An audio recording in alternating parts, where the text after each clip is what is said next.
মা আর বউয়ের ঝামেলার মাঝে অসহায় আমি, কেউ আমার কথা শোনে না। এটা অনেকের জীবনের একদম বাস্তব কাহিনী। আমার নাম সুমন, আমি একটা ছোট্ট চাকরি করি।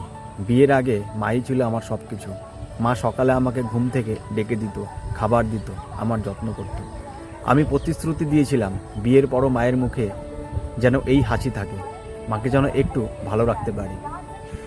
কিন্তু বিয়ের কিছুদিন পর থেকেই সব বদলে গেল। মায়ের মনে হলো আমি এখন বউয়ের কথায় বেশি চলি, আর বউয়ের মনে হলো আমি এখনও মায়ের ছেলের মতোই আছি, স্বামীর মতন নই। তাকে ভালোবাসি না, তার কোনো গুরুত্ব দেই না। তাদের দুজনের মধ্যে ভুল বোঝাবুঝি, ঠান্ডা যুদ্ধ, আর আমার ওপর দোষারোপ।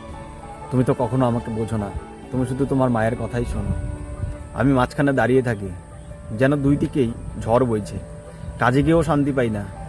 তোমার মা এই বলেছে, সেই বলেছে, ফোন করে বলতো। রাতে ঘরে ফিরেও শান্তি পাই না।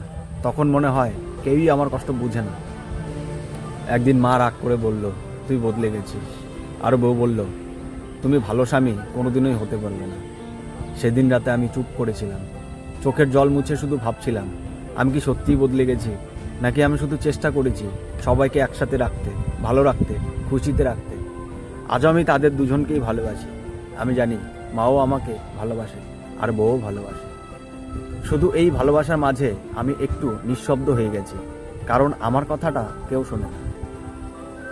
সবচেয়ে কঠিন অবস্থা সেই ছেলের, যে মা আর স্ত্রীর মাঝে ভালোবাসার ভারসাম্য রাখতে চায়। কিন্তু মনে রেখো, নীরবতা মানে দুর্বলতা নয়, বরং ভালোবাসা ধরে রাখার সবচেয়ে শক্ত উপায়। তাই আমি চুপ করে থাকি।